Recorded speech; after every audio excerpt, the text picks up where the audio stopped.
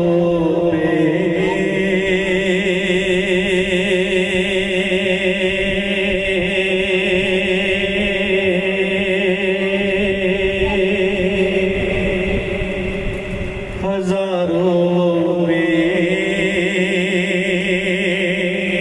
بہتر تھے تسلیم و رضا والے ہزاروں میں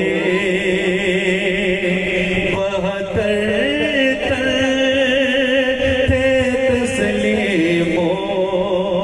رضا والے حقیقت میں خدا ان کا تھا اور یہ تھے خدا والے کسی نے جب وطن پوچھا تو حضرت نے یہ فرمایا کسی نے جب وطن پوچھا تو حضرت نے یہ فرمایا مدینے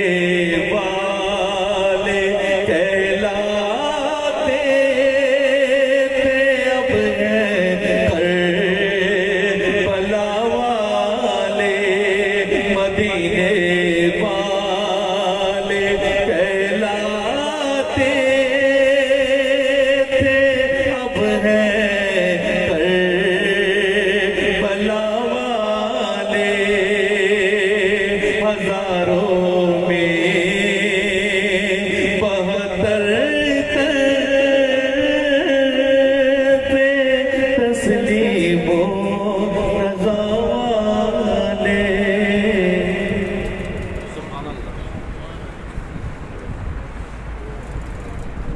بلا تخیر پیر طریقت عالم شریعت منبع رشد و ہدایت پاسبان مسلک رضا قاسم فیض غوث و رضا جانشین حضور محدث عبدالوی الحاج صاحبزادہ پیر محمد نور المصطفیٰ رضوی صاحب، آپ اپنے نورانی ایمانی ایقانی وجدانی بیان سے مستفیض فرماتے ہیں۔ جو دور دور بیٹھے ہیں ان سے گزارش ہے ایک ایک قدم آگے آ جائیے، بڑی مہربانی، قریب قریب آ جائیے۔ نعرہ تکبیر، نعرہ رسالت، نعرہ رسالت، نعرہ تحقیق، نعرہ حیدری، نعرہ حیدری، عظمت و شان مصطفیٰ، عظمت و شان اہل بیت طہار، حسینیت، حسینیت، آپ کھڑا کر کے جواب دیجیے، حسینیت، حسینیت، حسینیت، حسینیت۔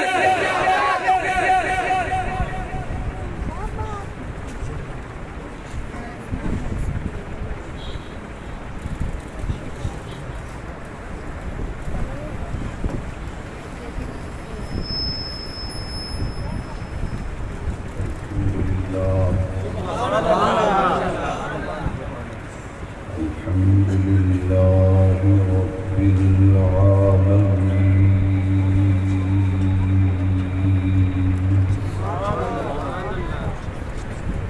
والصلاة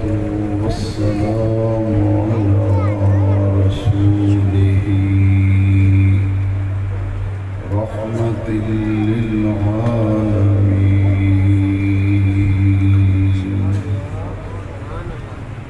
شفيع المذنبين خاتم النبيين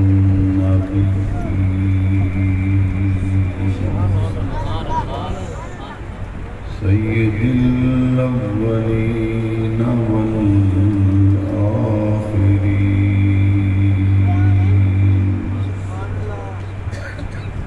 وعلى آله وأصحابه أجمعين.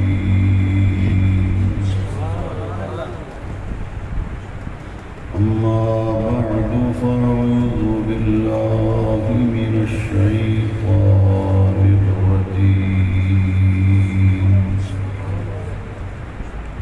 بسم الله الرحمن الرحيم.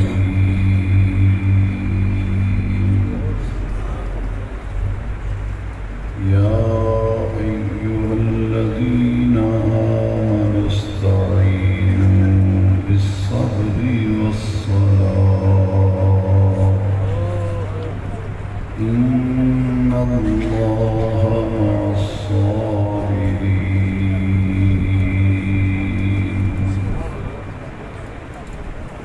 ولا تقولوا لمن يقتل في سبيل الله أموات بل أحياء ولكن لا تشعرون.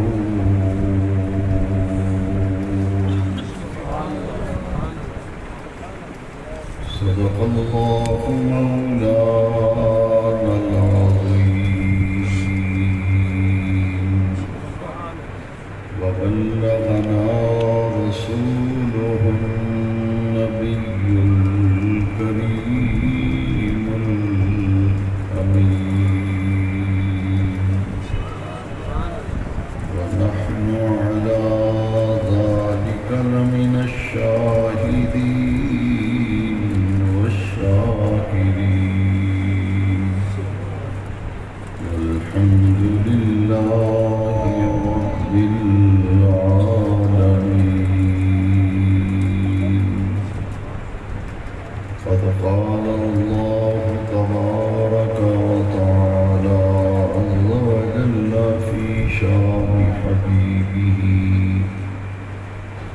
نبيه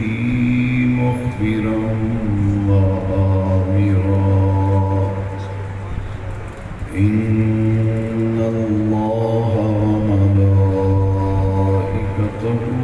يصلون على النبي يا أيها الذين آمنوا صلوا عليه وسلموا تسليما حق سے درود شریف پڑھیے الصلاۃ والسلام علیک یا سیدی یا رسول اللہ وعلی آلک وأصحابك يا سيدي يا خاتم النبيين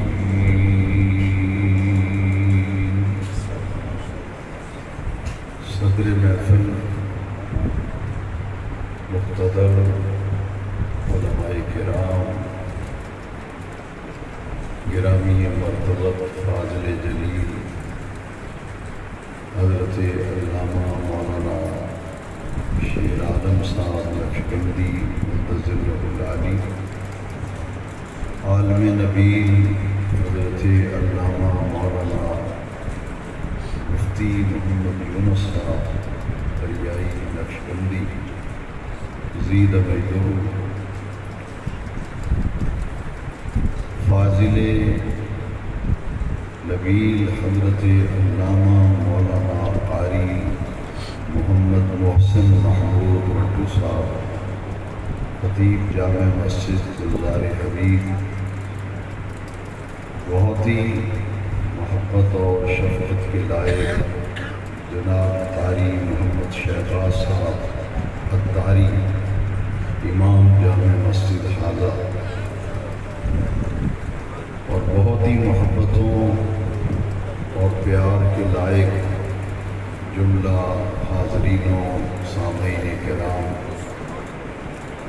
ہماری خوش نصیبی ہے سالانہ محفل پاک جو بڑی محبت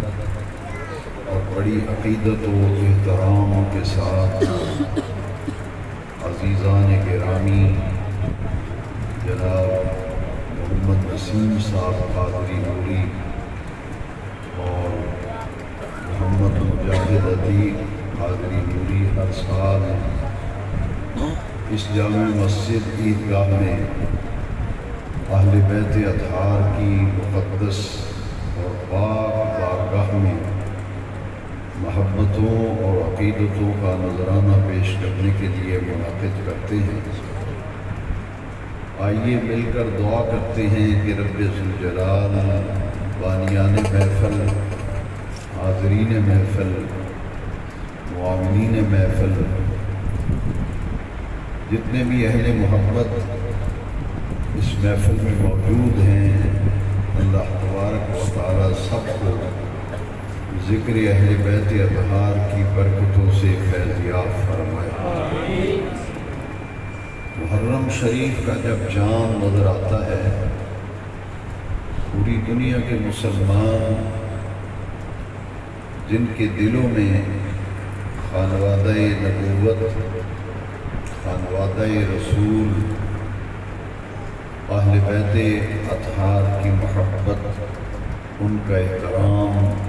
اور ان کی عقیدت پائی جاتی ہے، وہ اپنے اپنے طور پر شہدائے کربلا کی یادوں کو تازہ کرتے ہیں،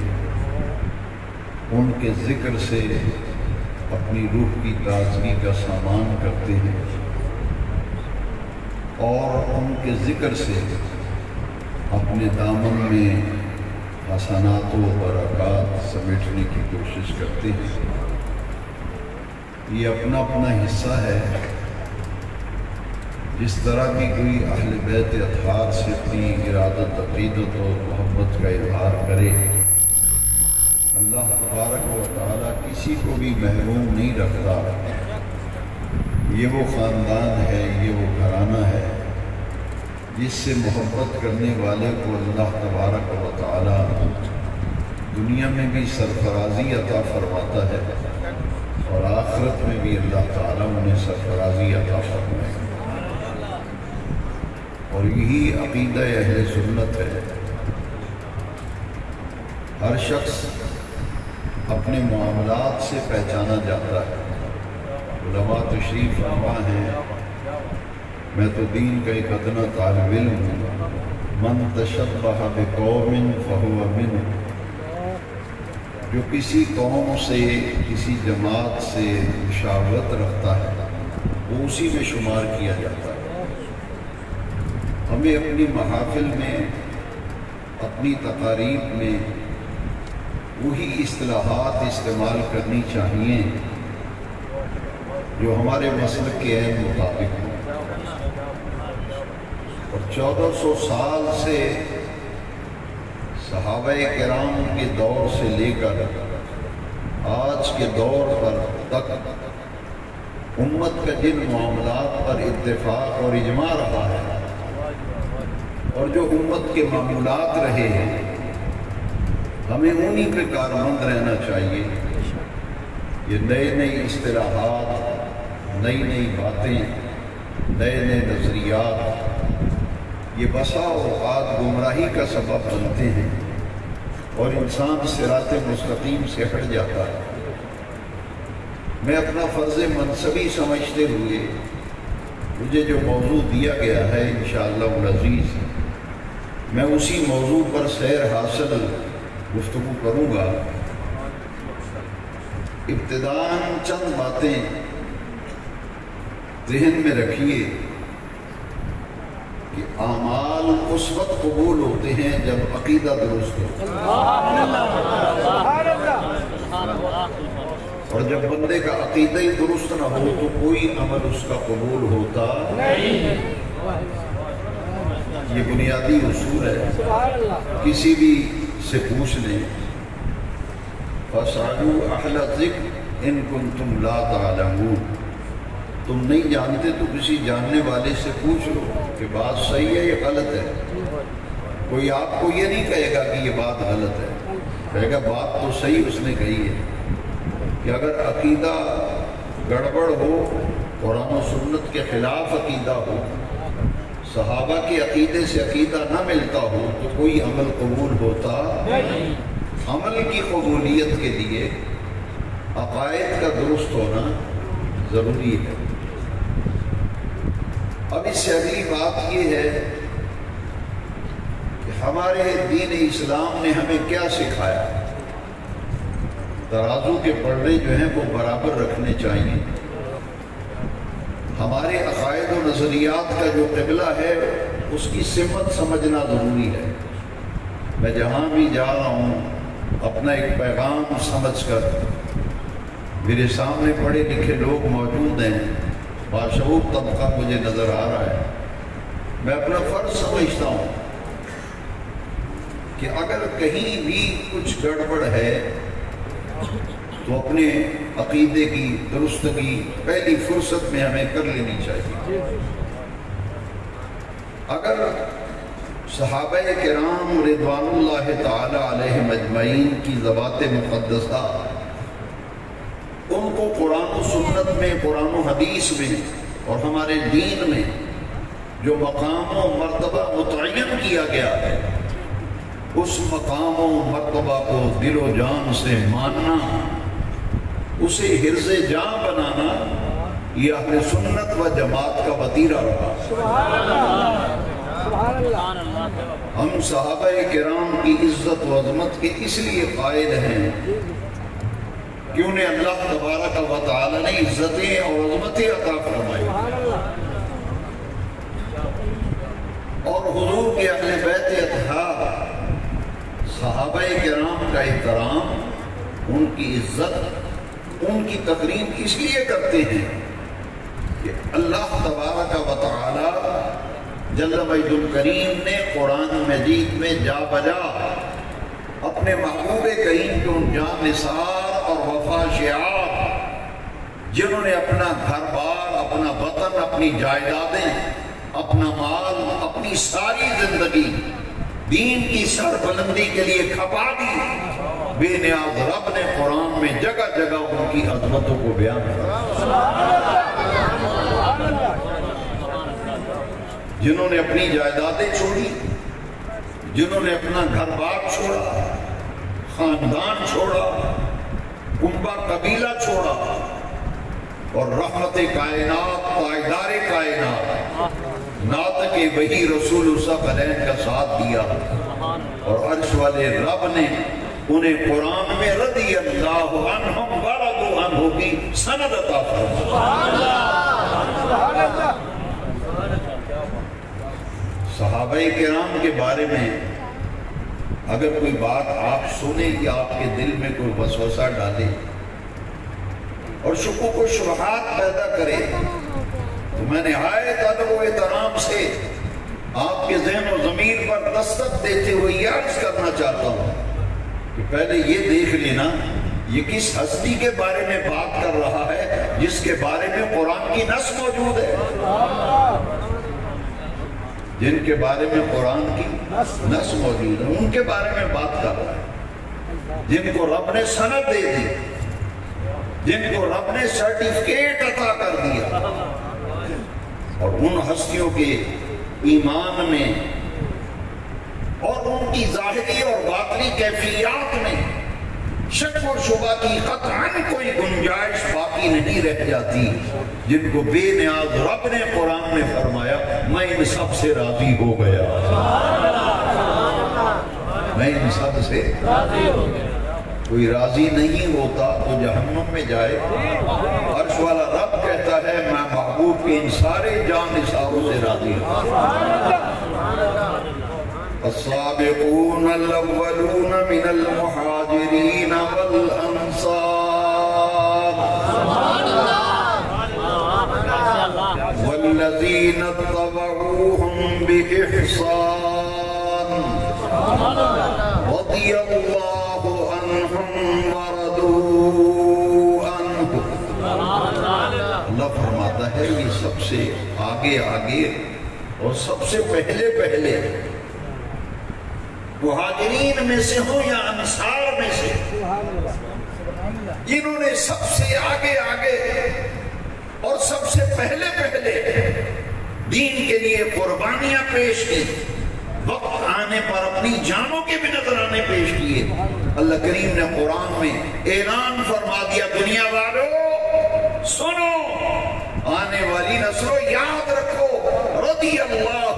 عنہم ورضوا عنہ،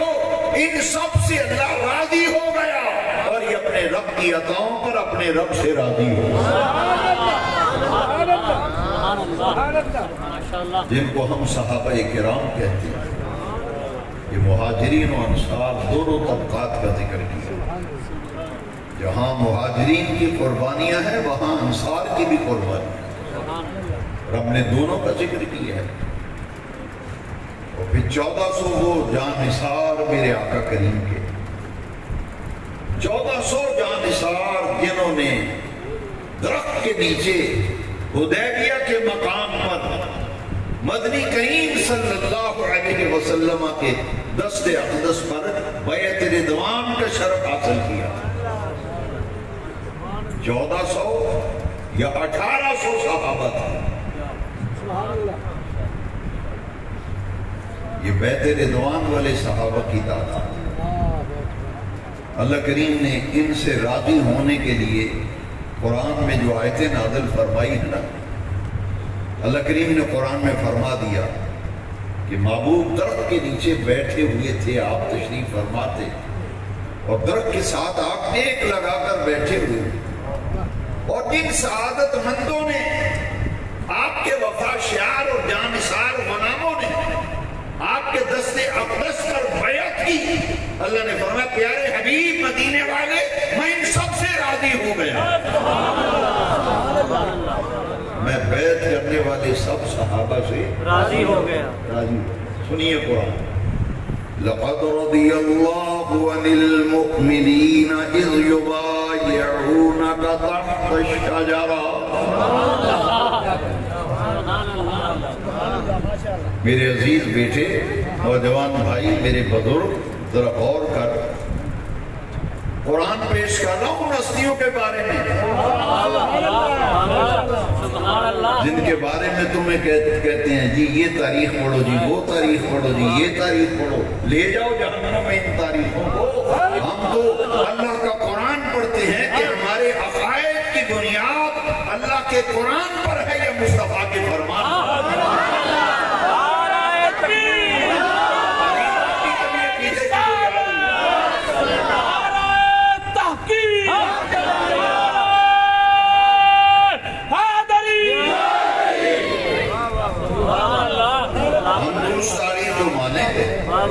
ڈنکے کی چوٹ کہتے ہیں، عدل انعام کہتے ہیں، بلا خوف و خطر کہتے ہیں، کعبے کے رب کی قسم کھا کے کہتے ہیں۔ ہم اس تاریخ کو مانیں گے جو قرآن و سنت کے مطابق ہے۔ ہم تو اس بات کو ماننے کے لیے تیار نہیں جو قرآن سے ٹکرائے یا مصطفیٰ کے فرمان سے ٹکرائے۔ ہم ان لوگوں میں سے نہیں ہیں، نہ ان الذین نہ ان الذین۔ گلاس میں ڈالو تو گلاس، جگ میں ڈالو تو جگ بن جائے۔ اپنا تو بھائی کھرا عقیدہ ہے، جس کا سودا کھرا ہو نا، مال کھرا ہو، وہ بغیر خوف و خطر کے کہتا ہے ٹھوک بجا کے دیکھ لے، جہاں چیک کرانا ہے کرا لے، پوری مارکیٹ پھر کے آ جا، 19-20 کا فرق ہو تو مجھے پکڑ جا۔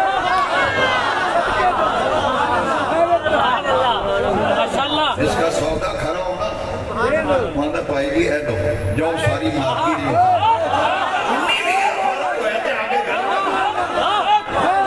بھئی ہمارا تو مسئلہ بڑا پاکیزہ مسئلہ ہے۔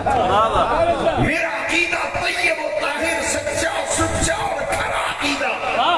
وہ عقیدہ جو اللہ کے قرآن کے مطابق ہے، مصطفیٰ کے فرمان کے مطابق۔ کو تو اللہ کہہ رہے ہیں میں ان سے راضی ہوں،